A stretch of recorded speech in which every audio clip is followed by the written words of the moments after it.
Hi Redken, my name is Laura Bond and I'm a level 5 hairstylist, associate trainer, and chairholder at Sheer Artistry Hair and Body Center in Madison, Alabama. I want to become a Redken artist for so many reasons. I have used Redken for my entire career and I love everything about the brand. I love all the amazing and innovative products, but also all the education that Redken provides to stylists like myself. I have been to so many Redken classes over the years, and I always leave having learned something new and just feeling inspired. I want to become an artist so that I can have the skills to learn better and earn better for myself and my own business behind the chair, but so that I can also have those skills to teach other stylists to do the same. Thank you so much for watching my Redken Artist Audition video. Hi Redken, today I'm going to show you my favorite service to provide in the salon, dimensional gray coverage. About 75% of my color guests in the salon have gray hair that they would like to cover, but they still want to maintain dimension in their overall look. So to achieve this, I like to use a combination of highlights and base color. Today we are going to highlight first with Flash Lift and 10 volume, and then we are going to go in between the foils with her base color, which is Color Gels Oils, 1.5 ounces of 7NCH with 1/2 ounce of 8NW. I love to highlight first because that gives the foils plenty of time to get nice and light. Our goal is about a level 9. And then we can go back in with our base color. Her gray is not very resistant, so with the Color Gels Oils, we can let it process for just 20 minutes since we're going to use 10 volume developer. So I'm going to show you, I've already got her section. So we've got a mohawk section in the top. You can kind of see her little gray hair in between. We've got some sections right here in the sides and then in the back. So we'll start in the back first where it's the darkest and usually the hardest to lift. We're just going to do a few foils back here so that when her hair comes forward she has some brightness, but overall she's still going to feel like a brunette. Then we are going to highlight around her face. We're not going to go for a really bold money piece today, although you can absolutely take this look and add some more foils around the face for a brighter money piece. I find that my guests that do have gray hair aren't super trendy. They want to look modern, but they don't want the big bold money piece around their face. It's just a little too bright. But you can absolutely customize this for any guest, and you can even do this as just a standalone foil placement. We're going to start in her back right section. I am going to take a thin slice first. It's thin enough we could read through it, and I am going to take kind of a chunky weave here, so that we are still going to see some bright little pops. We're not going for a bunch of baby lights because we don't want them to get lost in our hair since we're not doing a ton of foils. So we are going to have kind of a chunky weave here, and then we're going to feather that liner up. So she's going to be plenty saturated, but we're not going all the way to her root. And we're working on a diagonal back section here. That is going to maintain softness. She's going to see some pops when she pulls her hair back into a ponytail, and she's also going to have some brighter pieces when her hair comes forward around her face, and that's going to blend in really well with her face ring highlights. I'm going to take one more section and do the same thing. We're doing kind of more like a slice skip here. There's not a ton of hair in between these foils, and she's going to be brighter but not feel like she's got too much of a face frame. Making sure my ends are really nice and saturated, and then I'm just working that little bit of lightener up towards her root. Then when we apply her base color, the lightener and the base color aren't really going to mix. They are going to meet, but we're not really mixing the two. I'm going to do 2 right there. I'm going to come over on this other side and do the same thing, starting just off of her hairline. She's still going to have a nice little veil of hair in between, and again, kind of a bigger weave here. I load my brush, and then I start with the lightener right in the middle, so I can make sure I get plenty of saturation to those ends. And then I've got a lot of wiggle room to start blending that lightener back up towards the top for that soft blend.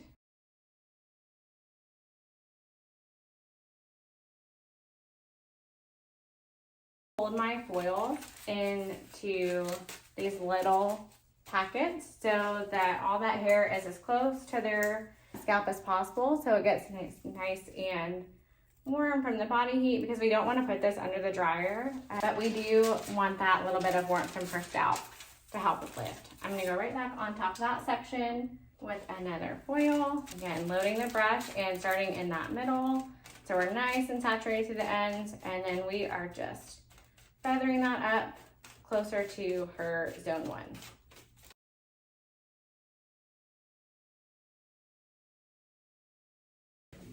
All right, now I'm going to take down the section here, and I am just going to go right in between those 2 foils. I am just going to do one big chunky weave here so that helps marry these foils together, and she's going to have just a little brightness when she wears her hair up in a ponytail.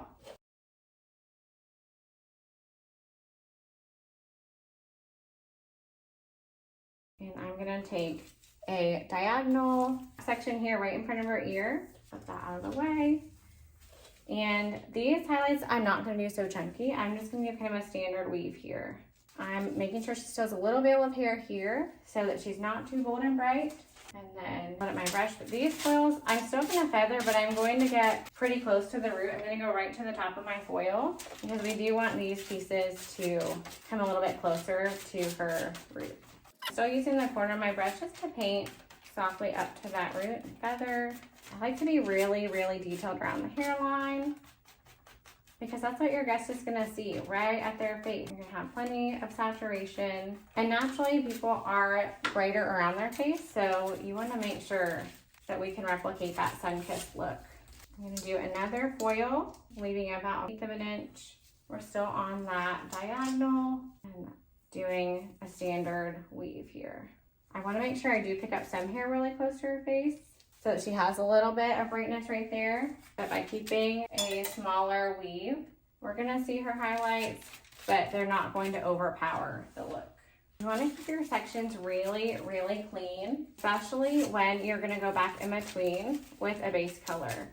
You want your foils to be nice and tight, so that they don't slip and slide when you're putting that base color in between. And it's also so much easier to maneuver through those foils with clean sections when you're going in between with that base color. So this piece is kind of wide here, so I am going to split it in half and weave right up here around the hairline, at the temple. We still got some hair in between.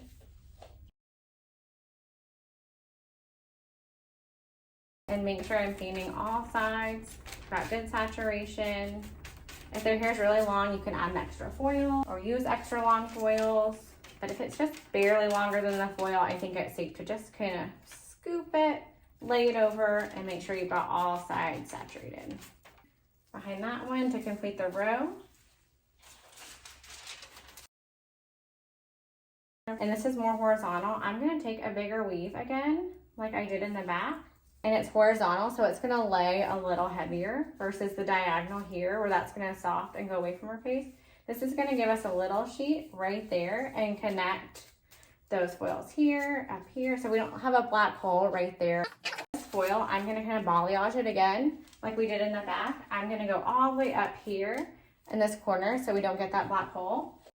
I'm not gonna go all the way up to zone 1. This is going to give more of that lived in color. So when her hair starts to grow out, we don't want to see, we're already going to see a line of gray. That's a given. But we don't want to see a line of gray, a line of her base color, and a line of highlights. We want it to be nice and seamless as it grows out. So by alternating our weaves and pivoting around the placement, it's going to give more of an organic lived in look, without the need to go back in then and shadow root anything, because our base color is more of our shadow root insurance. And that completes this side. We're going to do the same thing on the other side.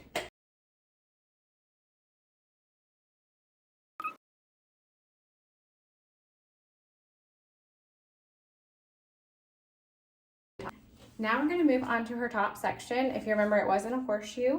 I've taken it down. I left her part in the center, but it's a little bit messy, so we'll have a nice soft blend here.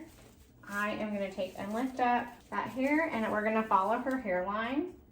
I'm going to take a thin slice here, and I'm going to weave off of this hairline. Not quite a baby light, kind of a standard weave here. And we're going to leave down that little bit of hair on her face. It's kind of a little veil. One thing you can do to make sure you get really close to the root is lift that hair up all the way, place your foil down, and then kind of pinch those ends in And that's gonna get that foil nice and tight.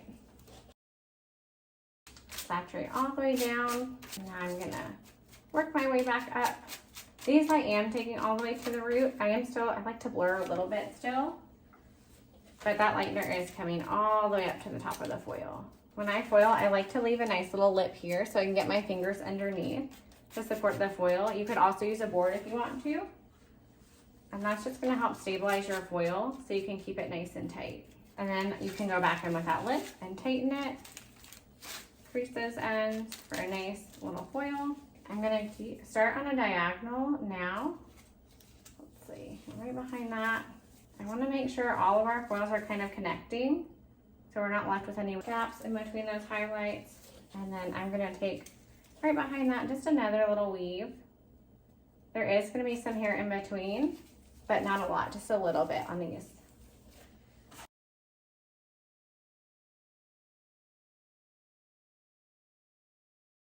Now I'm gonna take a slice starting from here where this foil is on this side, keeping it on a diagonal, and come right behind that one again with another weave. And now my section is starting to get a little bit thicker in between. And again, just kind of a standard highlight weave here. And these, again, I'm kind of just starting to feather. The farther away from her face I go, the lower down that highlight, I feather it. And then the closer to the top, the higher up it goes. Here, and the farther back I go, the more space I'm gonna leave in between my sections. The sections are gonna start getting wider here, and I'm gonna strategically leave some of the hair out on the sides to maintain some depth. So I might not complete a whole row of foils. I'm kind of just keeping them right around her part line in the middle. So that as her gray comes in, she's still got some highlights here. It's gonna soften that growth a little bit and break up where that darker base color is growing out.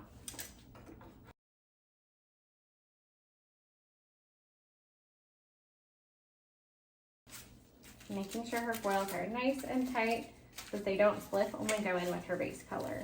I'm gonna go a little bit farther now in between again on this one. I'm gonna make sure we're still working on a diagonal so that those foils are soft. We just wanna go to the top of her head. So this will be our last one on this side. So again, a little bit thicker in between there.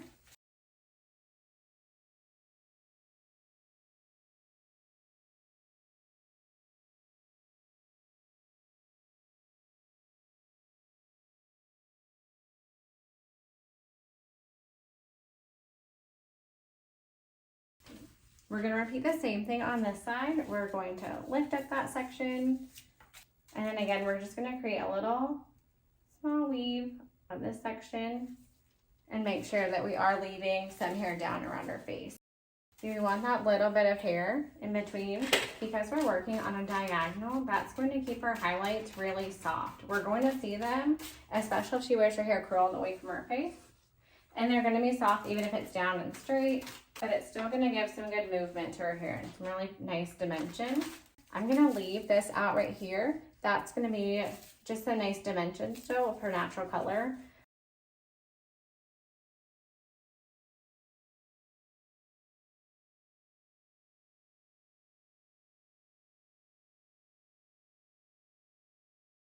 I like to start with 10 volume and then go up as I need to. So the next time I remix, once I'm off her hairline, I would go in with 20 volume. And then after we do her base color, I'm gonna go through, because again, this is her first time getting highlights, I'm gonna go through and tip out a few little pieces just to give her a little bit more brightness and a little bit more of a lived in look as the highlights grow out. And then I'll bump up to 30 volume, because that's only gonna sit for a few minutes and it's gonna really catch up to all the other foils we've already put in. We're gonna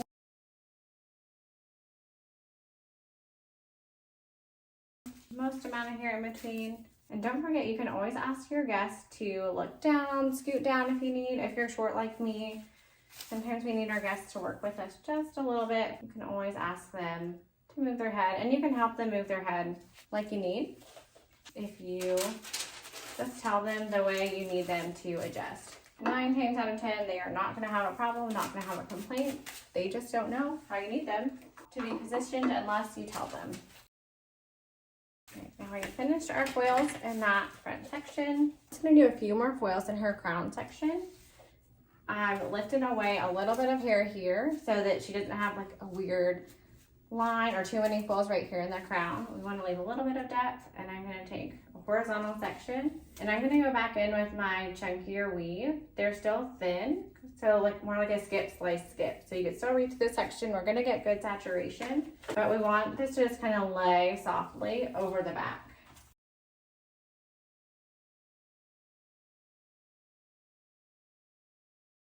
The same thing. I'm gonna go on this side, nice little slice here, and we're gonna weave a chunkier weave off of this slice.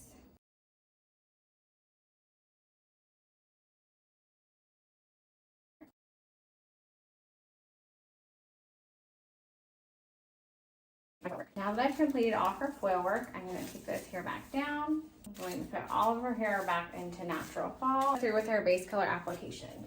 We are using Redken's Color Gels oils, 1.5 ounces of 7-NCH, and 1/2 ounce of Color Gels oils 8NW, and 10 volume peroxide. I chose 10 volume because her gray is not very stubborn, so it does not have to sit too long to get covered. That way, we're not over processing our highlights. Her gray is going to be covered without over processing her base color for too long. I know that it is going to be 100% covered with my Color Gels oils. I make sure I go through the top where she is the most gray first. I'm completely saturating the sections in between, and I am letting it blend down just a little bit into my foil. I can see when I lift the foil up that it is touching, just barely kissing that lightener. Because we worked in nice clean sections with her highlights, I'm not having to fight through the foils. I'm not pulling anything out, making anything slip. I can just flip up my foils and know they're going to be secure, and then I'm going to be able to get every gray hair covered. I love the consistency of the Color Gels oils because it is thin and gel-like, so I know it can spread and but it also stays right where you put it. I've discovered that when you mix, you want to mix anything thoroughly, of course, but I like to slowly mix for a solid minute with the Color Gels oils so that it really gets that perfect gel consistency and congeals a little bit, so it really just sticks to the hair. It doesn't slide, it doesn't drip. It goes exactly where I want it. And then it also doesn't drip all over her face too. If she's moving around while she's processing, or if we're talking and getting really animated and while we're applying color, I know it's not going to drip and run down all over her face. There is nothing worse than doing beautiful, beautiful hair and then having it stain your guest's forehead or their ears or their neck, because that's what they're going to see. They're not going to pay as much attention to their beautiful hair when they know, oh my gosh, I have to go somewhere, I have a hot date, it's my anniversary, and I've got this big brown glob of color stained on my face. That is not fun, because it never happens when they're just going home.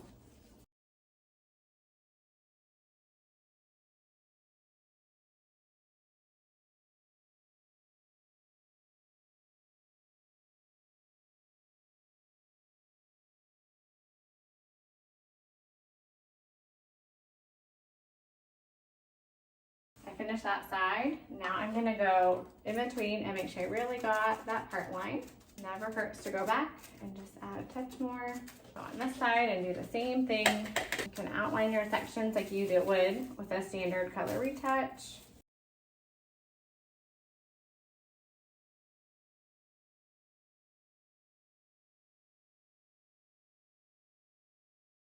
Got her base color applied. I have lifted up all of our foils to make sure there's no color on her forehead. We don't want any staining. And now I'm going to go through with my flash lift with Bonder Inside in 30 volume, and I'm just going to strategically tip out a few pieces. So I picked up this hair right around her face on both sides, and I'm just going to give it a little tease, super gentle, and then I am going to over direct it forward. And we're just going to paint just a little bit on that hair. It's a really, really thin section, so it's going to lift quickly. I've also mixed my lightener in 1:1 Wash Lifting Bonder and 30 volume. So it's a little thicker, a little stronger. So it's going to catch up to the rest of those highlights while her base color processes for about 20 minutes. You always want to bump up your developer instead of adding heat. None of Redken's lighteners are meant to be put under the dryer or with a processor. You don't want to add heat, especially with bonder. You definitely don't want to risk compromising your guest's hair, and you don't want to have unpredictable results. If you don't follow directions, there's no guarantee you're going to get the results that you want. Hold that up so it's nice and neat. Same thing on this other side. Over direct that hair that's in between her face frame foils. Just gonna give it a little tease. It's gonna be very easy to brush back out because we're not really going in there teasing really crazy. And over directed, that's gonna help ensure more blend and softness. Thin section. This technique is really going to set the foundation for her future visits. She is on a 6 to 8 week maintenance plan, so next time she comes in, we could just do her base color and refresh her ends with some THQ gloss. We could change up that glaze if we wanted to. We could do the exact same glaze we're putting on her highlights now. It really just depends on their desired outcome, how their hair has maintained in between visits. And then I'm gonna go through this section. This is all of that front section, and I'm just gonna weave, let's see, a little bit off the top here. I'm gonna move that aside and then take this section in here. And again, just gonna weave, kind of a deeper weave, just so we get some of that from the bottom. And again, slight tease, really thin section. I'm gonna over direct it forward to ensure that blend. I always like to assure my clients what every visit is going to look like and make sure that they're okay with whatever maintenance plan I recommend. If I have a guest who doesn't want to come in really often, or they don't want to be here a super long appointment every time, we decide ahead of time what her next visit is going to look like and when that's going to be. So again, for this guest, next time she comes in 4 weeks, we are going to do a base color retouch with the same formula, and then we are going to refresh her ends with Shades EQ Gloss. Depending on the look we want to go for, we may use the same gloss formula, or we may change it up depending on how it's faded, if she wants to do something new. It's so easy to go in and change it up without making a really long appointment. And then the next visit, 4 to 6 weeks after that one, we'll go through and we'll touch up some of her highlights again, but we won't have this whole project if we don't need to. Again, only if she wants to change up her look. Again, just kind of take in some of that hair from the sides. Not being too precise with everything, I just know I want some of the hair from the front and the sides, especially around her face. And again, just kind of a deep weave off of that, over directing, and then I like to start at the bottom for maximum teasing, get some of that hair out of the way. That section's a little too thick, so I'm gonna take some more hair out of it and just pull it away. I'm gonna do one more in the back. I'm gonna move her hair kind of a natural fall so I can really get a good visual. I'm actually gonna do two. Again, same thing, we're just gonna take some of this hair in between these foils, and I'm gonna big chunky weave, light teasing. If you start your tease from the bottom, you're gonna remove the maximum amount of hair from the section. And go ahead and our foil. This is also sandwiched in between highlights, so I know we're gonna have a really good blend here. We've done a good bit of teasing. Section is thin, so we've got great saturation. And we've still got some insurance because it's in between some foils already. But I'm really just doing the very bottom, just so those other highlights that go higher up can just marry into it for a nice soft blend. And this is just setting the foundation for her future visits so that we can get that, her dream look, her dream hair, and maintain it. One more on this side, nice deep weave. This is giving me hair from this top section and right underneath these foils. Again, good teasing, and there you have it. So we've got our foils, we've got our base color. You can clip these out of her way if you need to. everything. She's nice and covered. She's got those foils back here in the bottom. But overall, a good bit of hair left out. So she will still feel like a brunette. Even if we go through in tone with a level 8 or 9, she is still gonna feel like she has dark hair, which is some nice brightness, little shimmer throughout. We're gonna let her sit about 15 more minutes while that base color processes. I like to go in and double check my highlights. Make sure they're not too light and bright. If they are, I'll go ahead and hold them. These are still pretty yellow, so we are going to let her sit. I feel comfortable letting her sit another 15 minutes. I'll double check on her foils in here, and everything should be good to go. We'll shampoo, we'll do an acidic bonding concentrate treatment, and we will towel dry, blow dry, and glaze. So I shampooed her and conditioned her with Redken's acidic bonding concentrate. Follow that up by blow drying and applying Shades Deep Gloss 09 VG and clear equal parts with equal parts processing solution. That sat for 20 minutes. We shampooed again with acidic bonding concentrate, conditioned with the 5-minute liquid mask, gave her a quick blow dry. I wanted to show you the color while it's dry. We blow dried her with the Redken Twin United, Big Blowout, and Oil for All. She's got a nice smooth blowout. You can see she's got some blonde sparkles and pops through there. This is gonna look so pretty as it grows out. That blonde's gonna help her not have such a harsh line of her gray new growth. And then when she comes in 6 weeks, we can just touch up her base color with the Color Gels oils again, and we can refresh her ends with whatever gloss we choose. We could do the same one today, that 09 VG. We could change it if she's feeling something a little different. And then her next appointment, we will do her base color and highlights again, gloss everything, treatments, everything. So every other time she can get the works. And then every 4 weeks in between, we'll just do a quick maintenance appointment. I'm gonna give her a little haircut adjustment and then style her with some curls, and I'll show you the finished product.